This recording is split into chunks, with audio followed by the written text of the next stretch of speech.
भैया जय जिनेन्द्र।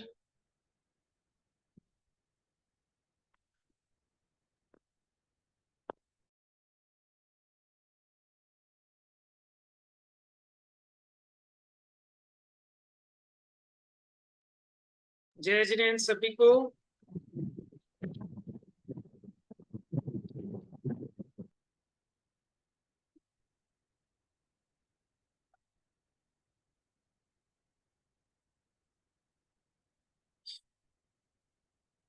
नमो अरिहंताणं, नमो सिद्धाणं, नमो आयरीयाणं, नमो वज्रायाणं, नमो लोय सव्यसागुणम्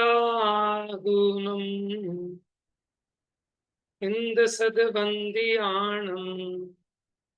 तिहुअणहित मधुर विशद वक्काणम् अन्तातीत गुणाणम् नमो जिणाणं जिद भवाणम्। देखिए, यहाँ पहली गाथा की टीका चल रही है। तो सबसे पहले अमृतचंद्राचार्य की टीका हम लोगों ने देखी। अब जयसेनाचार्य की टीका पढ़ रहे हैं और प्रकरण पाकर उन्होंने मंगल उसका विस्तार से विश्लेषण किया। निमित्त, हेतु, परिमाण, नाम, कर्ता, इन 6 बातों का ग्रंथ के प्रारंभ में विचार करना चाहिए, ऐसे पूर्वाचार्यों की आज्ञा है।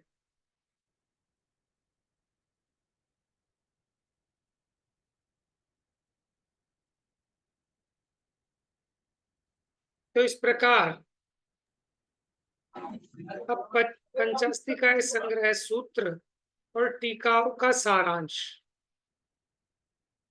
ये भी अच्छा किया इन्होंने कि जो अपनी टीकाएं हुई दोनों, उनका और जो अपनी गाथा थी उसका आप सारांश कहते हैं यहाँ पर। चलिए, कौन पढ़ेगा आज?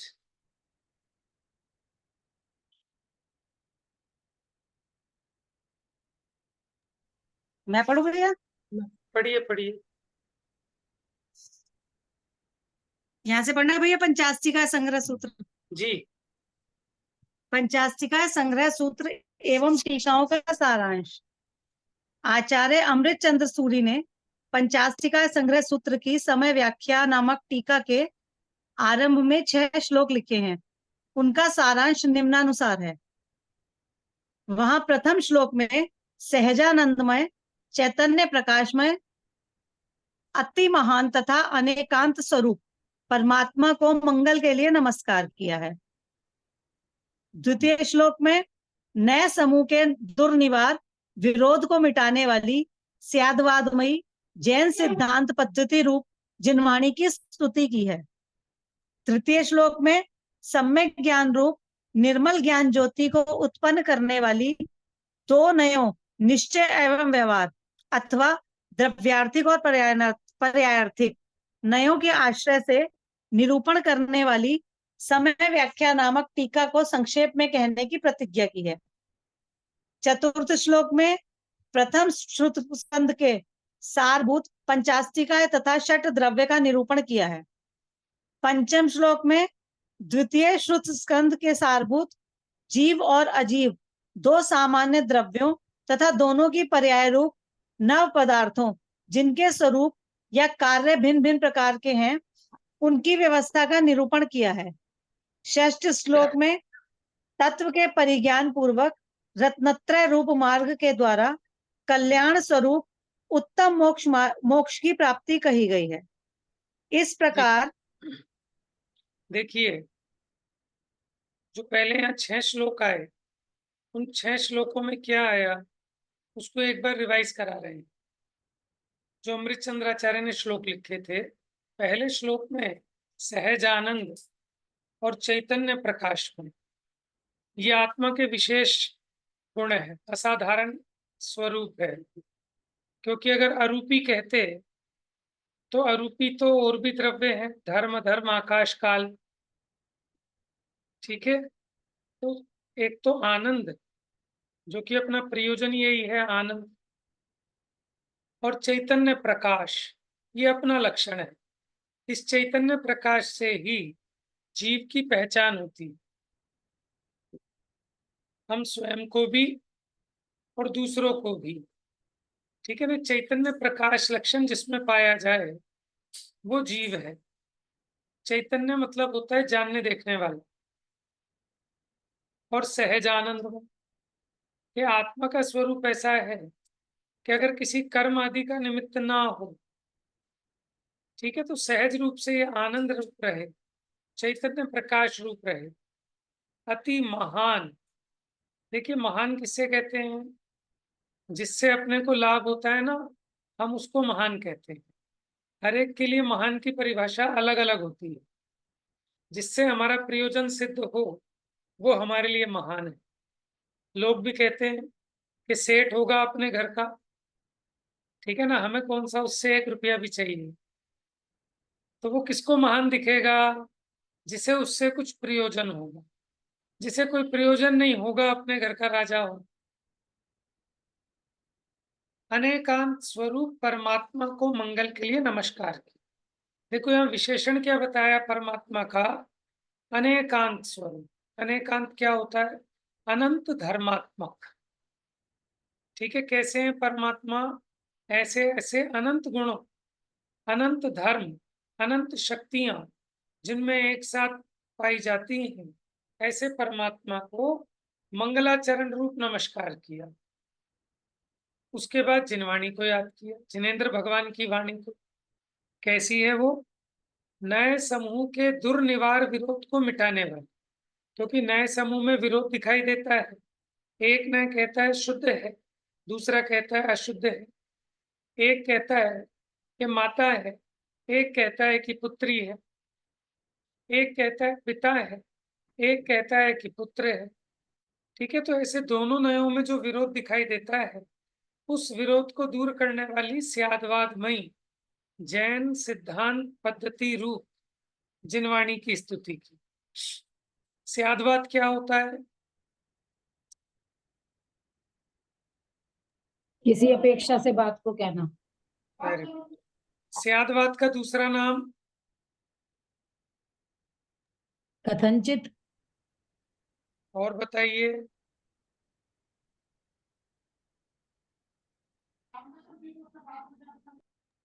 अनेकांत। नहीं,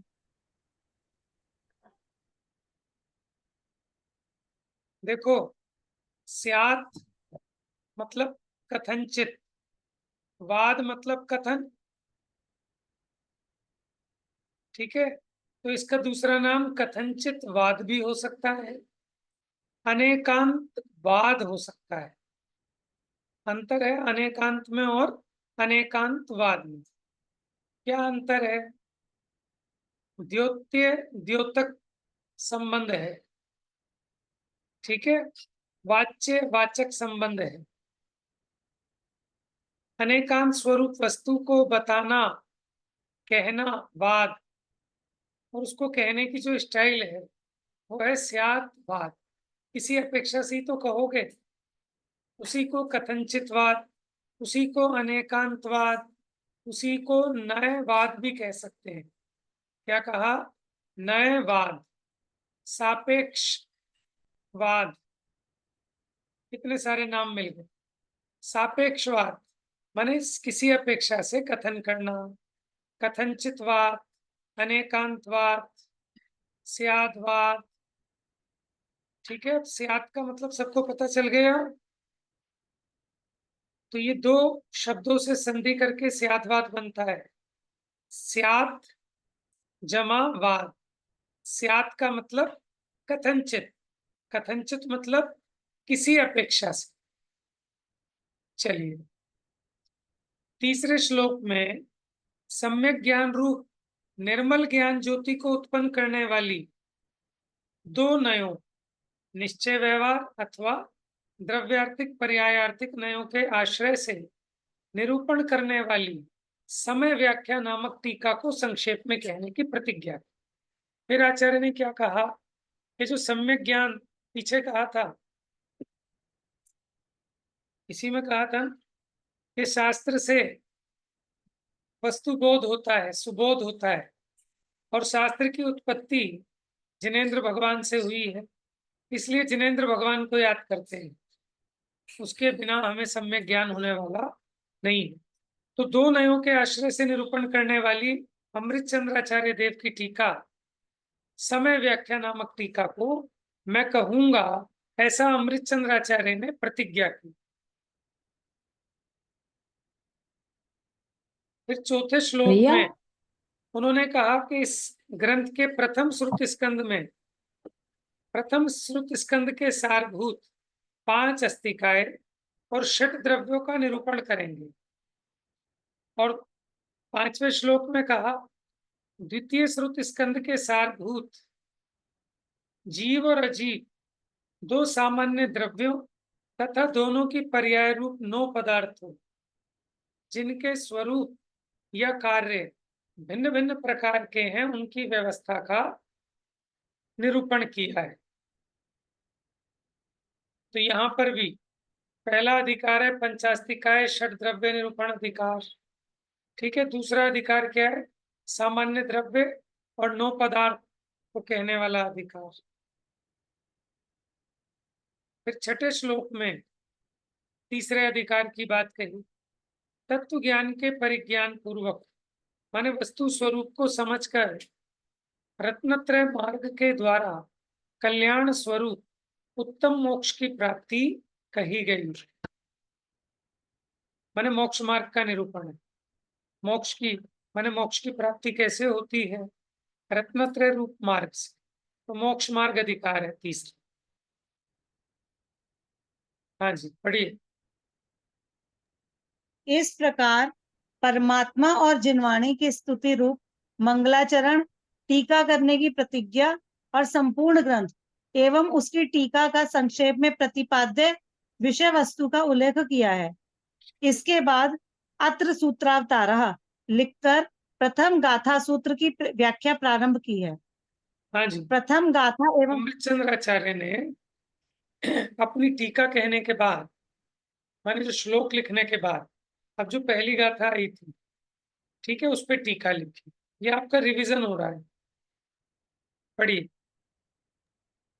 प्रथम गाथा एवं टीका का सारांश। आचार्य अमृत चंद सूरी ने समय व्याख्या में नमो जिनाणम अर्थात जिनेंद्र भगवंतों को नमस्कार हो, इस कथन को भाव नमस्कार तथा असाधारण मंगल कहा है। 100 इंद्रों द्वारा वंदित 100 इंद्रों द्वारा वंदित होना ही असाधारण नमस्कार है, क्योंकि देवों या असुरों तथा असुरों में परस्पर युद्ध देखा जाता है, परंतु वे सभी 100 इंद्र जिनेंद्र भगवान को नमस्कार करते हैं। जिनवाणी अथवा दिव्य ध्वनि के 3 विशेषण कहे हैं, हितकर, मधुर, विशद। वहां 3 लोक के जीवों को विशुद्ध, निर्बाध आत्म तत्व की प्राप्ति का उपाय बतलाने के कारण जिनवाणी को हितकर कहा है।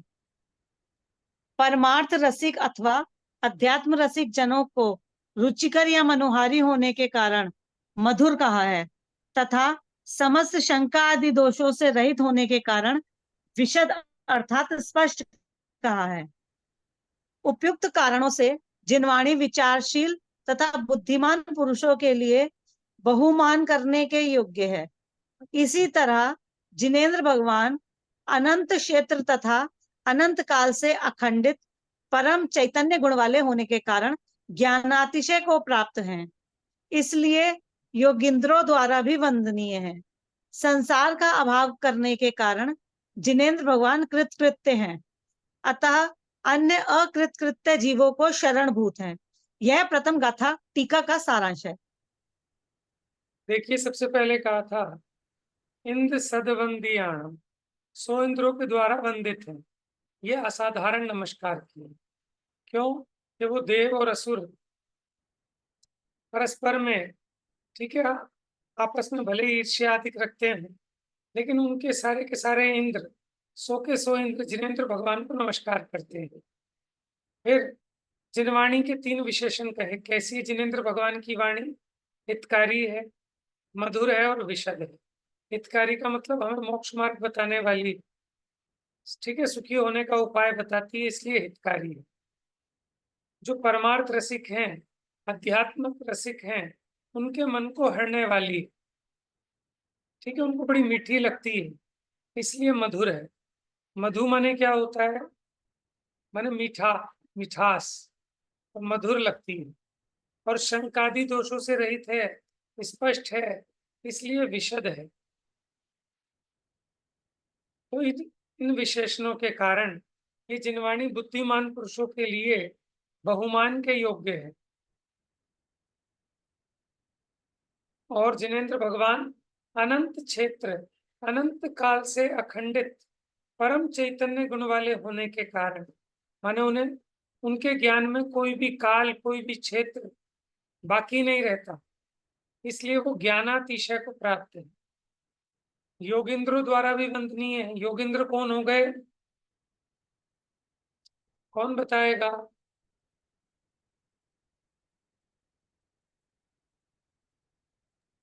गणधर देव आचार्य। Very good. गणधर देव। संसार का अभाव कर दिया, इसलिए जिनेंद्र भगवान कृतकृत्य हैं, और जो अन्य अकृतकृत्य जीव हैं उनको शरणभूत है। ठीक है, पहली गाथा की अमृतचंद्राचार्य की समय व्याख्या टीका का सारांश हुआ। अब जयसेनाचार्य की टीका का सारांश पढ़िए। प्रथम गाथा की तात्पर्य वृत्ति में विशेष कथन। आचार्य जयसेन स्वामी ने प्रथम गाथा की उत्थानिका में कुंद आचार्य को कुमार नंदी सिद्धांत देव का शिष्य बतलाया है और उनके विदेह गमन का उल्लेख किया है। उन्होंने संक्षिप्त रुचि वाले शिष्य शिव कुमार महाराज को समझाने के लिए पंचास्तिकाय प्राभृत शास्त्र की रचना की है। आचार्य हाँ जी। अमृत चंद्र सूरी सबसे पहले बताया कि कुंद आचार्य को कुमार नंदी सिद्धांत देव का शिष्य बतलाया, उनके विदेह गमन के बारे में बताया। फिर उन्होंने संक्षिप्त रुचि वाले अपने शिष्य शिव कुमार महाराज को समझाने के लिए पंचास्तिकाय प्राभृत शास्त्र की रचना की। मुझे आवाज कुछ कम सुनाई दे रही है, आप लोगों को भी कम आ रही है कि भाभी जी की आवाज जो पढ़ रही है पूरी आ रही है? भैया हमें सही आ रही है। सही आ रही है भैया, हमें कम तो आ रही है आवाज? चलिए, हमें सही आ रही है भैया। परेशानी होगी। ठीक है, चलिए पढ़िए भाभी जी, थोड़ा सा जोर से पढ़िए। ठीक है भैया। आचार्य अमृतचंद सूरीकृत समय व्याख्या के अनुसार पंचास्तिकाय में 171 गाथाएं हैं, जबकि जयसेनाचार्य की तात्पर्य वृत्ति के अनुसार 181 गाथाएं हैं। तात्पर्य वृत्ति में 100 इंद्रों द्वारा वंदनीय कहकर जिनेंद्र देव का पूजातिशय बतलाया है। इसी तरह हितकारी, मधुर तथा विशद कहकर जिनवाणी या दिव्य ध्वनि का वचनातिशय प्रतिपादित किया है, और अनंत द्रव्य, अनंत क्षेत्र, अनंत काल तथा अनंत भाव को जानने के कारण केवल ज्ञान को ज्ञानातिशय दिखलाया है। साथ ही 5 परावर्तन रूप संसार का नाश करने वाले होने के कारण जिनेंद्र देव को कृत्य कहा है।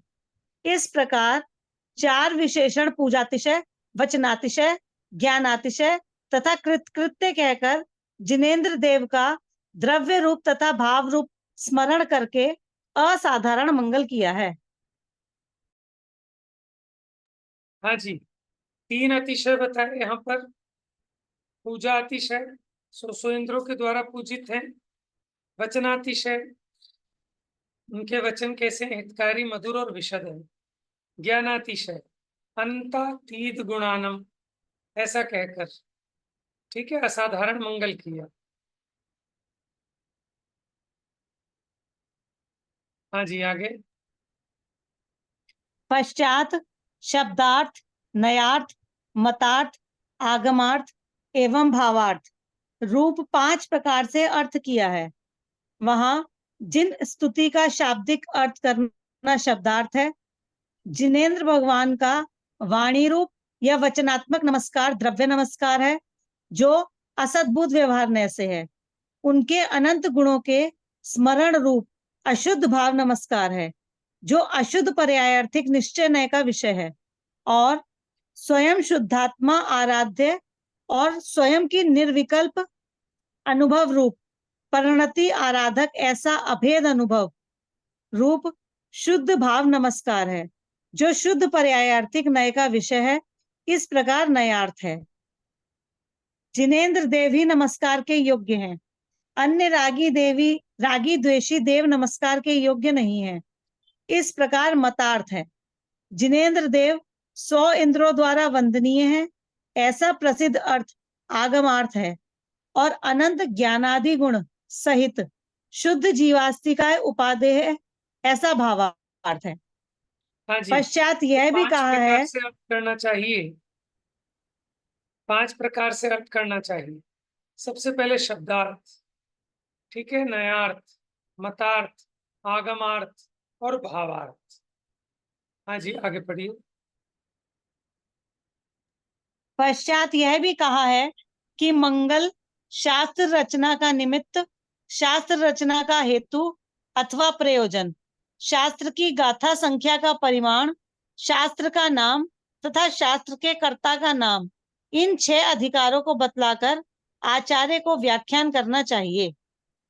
मंगल पर विशेष, वहां मंगल 2 प्रकार के कहे हैं, मुख्य मंगल तथा अमुख्य मंगल। अमुख्य मंगल यानी गौण मंगल। अब मुख्य मंगल, विघ्नों के अभाव के लिए शास्त्र के आदि, मध्य तथा अंत में जिनेन्द्र भगवान के गुणों का स्मरण करना मुख्य मंगल है। अब मुख्य मंगल के लाभ, मुख्य मंगल के 4 लाभ कहे हैं। पहला, विघ्नों का नाश होना। दूसरा, भय का उत्पन्न नहीं होना। तीसरा, शुद्ध देवकृत बाधा का नहीं होना। चौथा, यथेष्ट अर्थ की प्राप्ति होना। अब मुख्य मंगल के विशेष लाभ। पहला, शास्त्र के आदि में मंगल करने से शिष्य आगम ज्ञान का पारगामी होता है।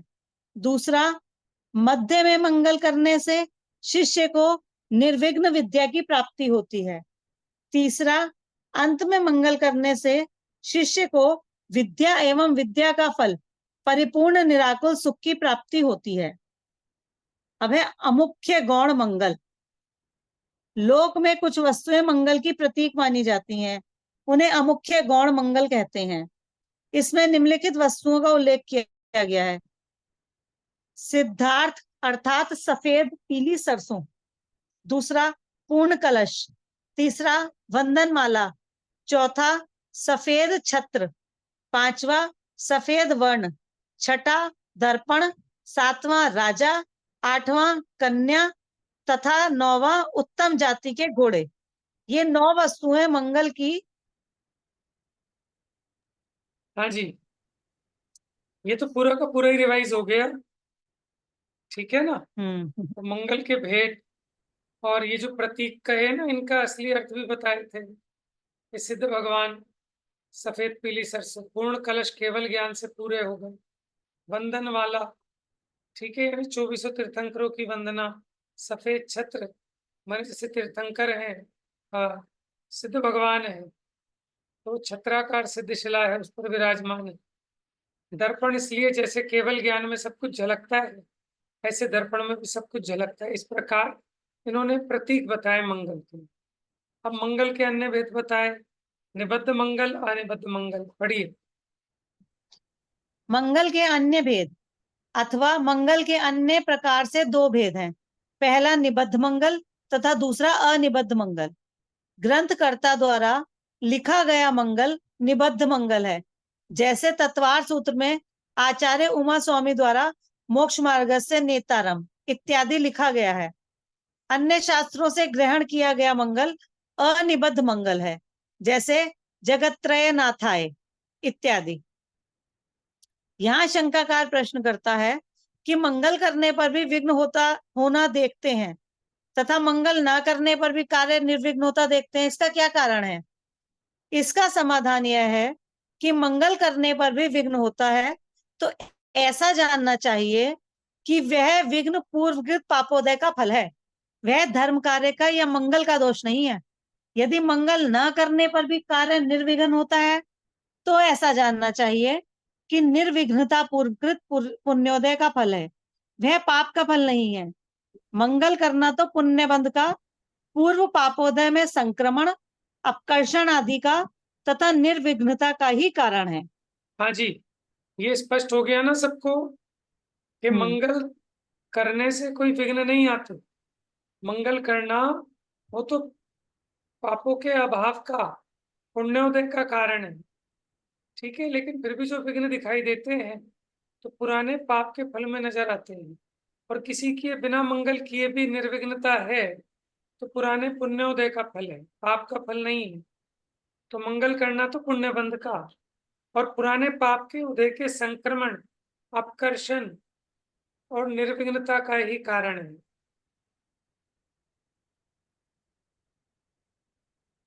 यहाँ शंकाकार का पुनः प्रश्न है कि कि शास्त्र का कार्य स्वयं ही मंगलमय है, तो फिर मंगल का भी मंगल करने का क्या कारण है? उसका समाधान यह है कि भक्ति के लिए मंगल का भी मंगल किया जाता है। जैसा कि कहा है कि सूर्य की अर्चना दीपक से, समुद्र की अर्चना पानी से, सरस्वती यानी वाणी की अर्चना वाणी से की जाती है, उसी प्रकार मंगल का भी मंगल किया जाता है। देखिए जी, अभी ये पहली कंप्लीट हो गई, उसका रिवीजन भी हो गया। अब अगर किसी को पहले इसमें कुछ पूछना है, कोई चीज स्पष्ट नहीं हो रही, तो आप पूछ सकते हैं, फिर आगे बढ़ते हैं।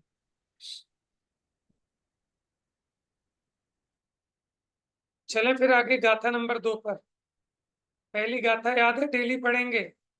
आप लोगों को मैंने शेयर किया हुआ है, तो उसमें से आप याद कर लें। पहली मंगलाचरण की गाथा तो कर ही लें सभी लोग। अब जिनवाणी को प्रणाम करके उसके कथन करने की प्रतिज्ञा करते हैं गाथा 2 में। हाँ जी।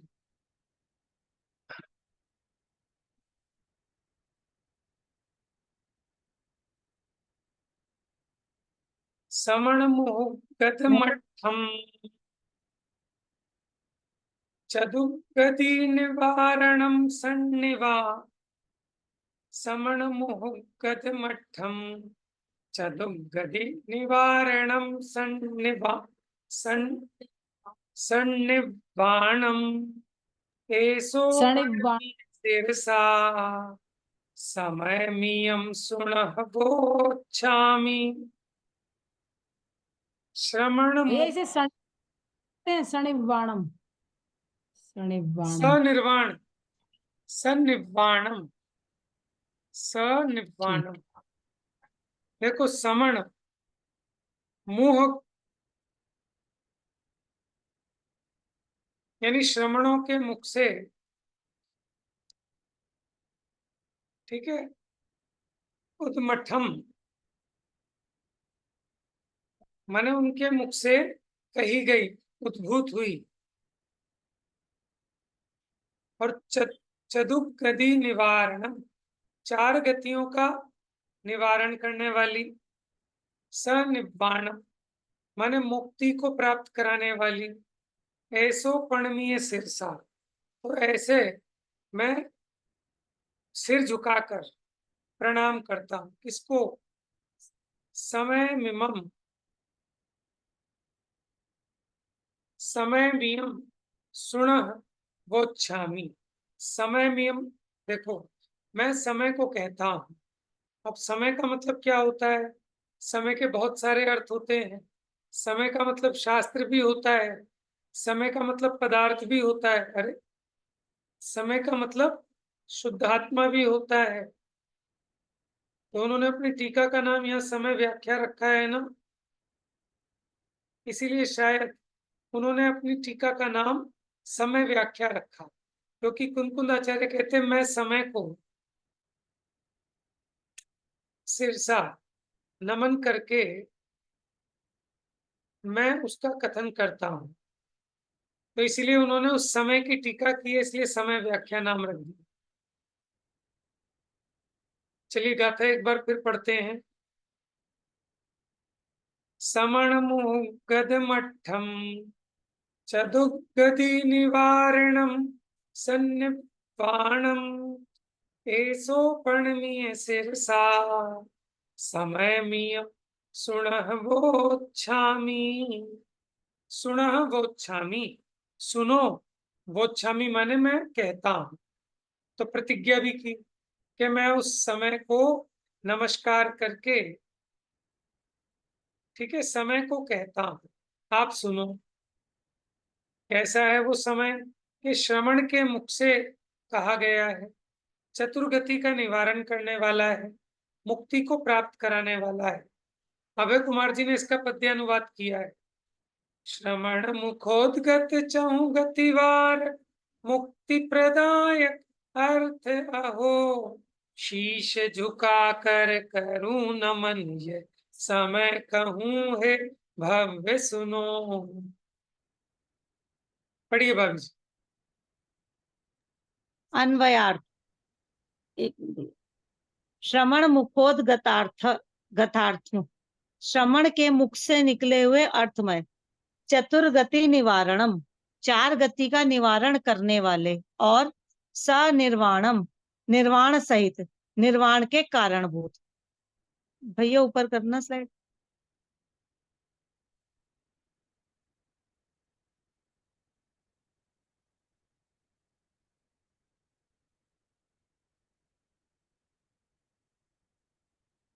ये हाँ रोटेट जी, हो रही है ना। देखिए, श्रवण के मुख से निकले हुए अर्थमय, चार गति का निवारण करने वाले, निर्वाण सहित। अब आपको थोड़ा सा होता है,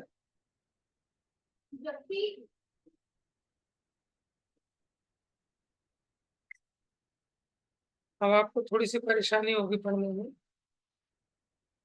कोई नहीं, रोटेट हो रही है ना थोड़ी सी इसमें। हाँ जी, ऐसे हाँ वो ऐसे इस समय को, ऊपर। हाँ एक सेकंड, ये भैया की फोटो कैसे जाएगी, एक मिनट भैया। हाँ, इमा इमम समयम, ऐसे इस समय को, शीर्षा प्रणम्य, शीर्षा नमन करके। भैया वो कट रहा है साइड से ना आपका, वो ऊपर वो आ रहा है ना। एक मिनट और छोटा करके देखते हैं। एश वक्ष्यामी, भैया इससे छोटा नहीं हो पा रहा है, ये साइड का कट रहा है। मैं, बस इसके आगे नहीं पढ़ा जा रहा। ये सीधा हो सकता है। आप एक बार, हाँ इसको एक बार ना राइट में और करो भैया थोड़ा सा।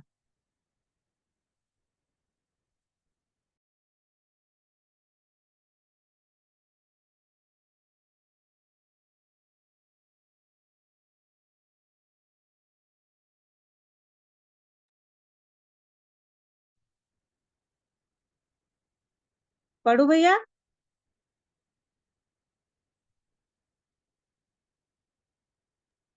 एश वक्ष्यामी, मैं उसका कथन करता हूं। श्रणुत, वह श्रवण करो।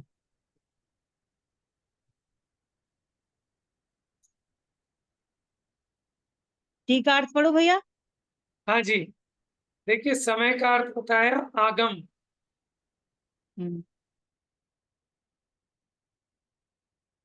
पढ़िए पढ़िए। समय अर्थात आगम, उसे प्रमाण करके स्वयं उसका कथन करेंगे, ऐसी यहाँ श्रीमद् भगवत कुंद कुंद आचार्य देव ने प्रतिज्ञा की है। वह यानी समय या आगम प्रमाण करने एवं कथन करने प्रणाम योग्य है। प्रणाम प्रणाम। हाँ, प्रणाम करने एवं कथन करने योग्य है, क्योंकि वह आप्त द्वारा उपदिष्ट होने से सफल है।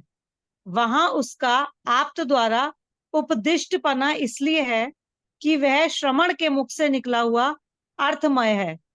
श्रवण अर्थात महाश्रवण, सर्वज्ञ वीतराग देव।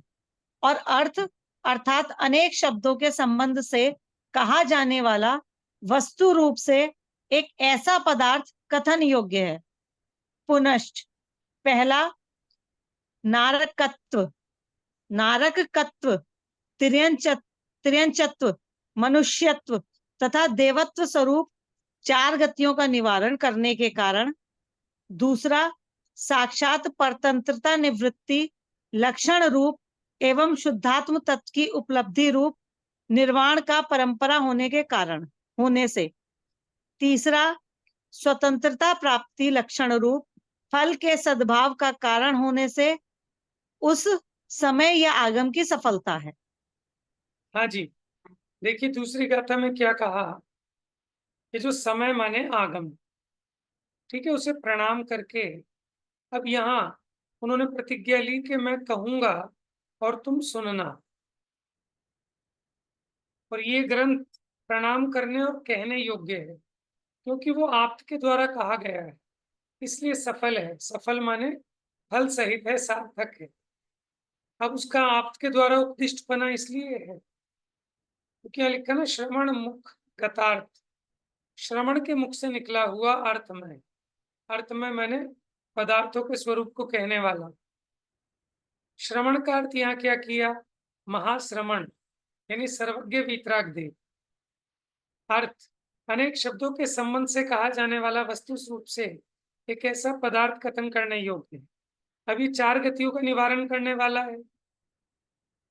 दूसरा विशेषण क्या बताया था कि सनिर्वाणम, ठीक है, माने परतंत्रता से मुक्ति दिलाकर शुद्धात्मा की उपलब्धि रूप निर्वाण का परंपरा कारण है। स्वतंत्रता प्राप्ति लक्षण रूप फल के सद्भाव का कारण होने से माने मुक्ति का कारण है, इसलिए इस समय या आगम की सार्थकता है, सफलता है।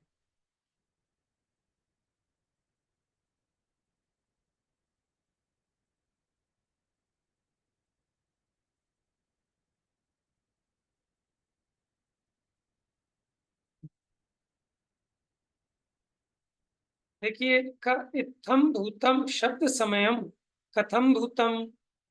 अब ये टीका में एक श्लोक उद्धृत किया अथवा लिखा, पढ़े। गंभीरम मधुरम मनोहरतरम दोषव्यपेतम हितम कंठोष्ठादिवच वचो निमित्त रहितम नोवातरोधोद्गतम स्पष्टम तदभीष्ट वस्तु कथकम निःशेष भाषात्मकम दूरासन्न समम समम निरुपमम जैनम वच पातुना। माने जिनेन्द्र भगवान के वचनों की महिमा बताई, कैसे हैं, गंभीर हैं, मधुर हैं, मनोहर हैं, तारने में निमित्त हैं, दोषों से रहित हैं, हित रूप हैं, कंठ होठ वचन आदि के निमित्त से रहित हैं। ठीक है, अभी पढ़ेंगे इसको आगे। हाँ जी, इसका अर्थ,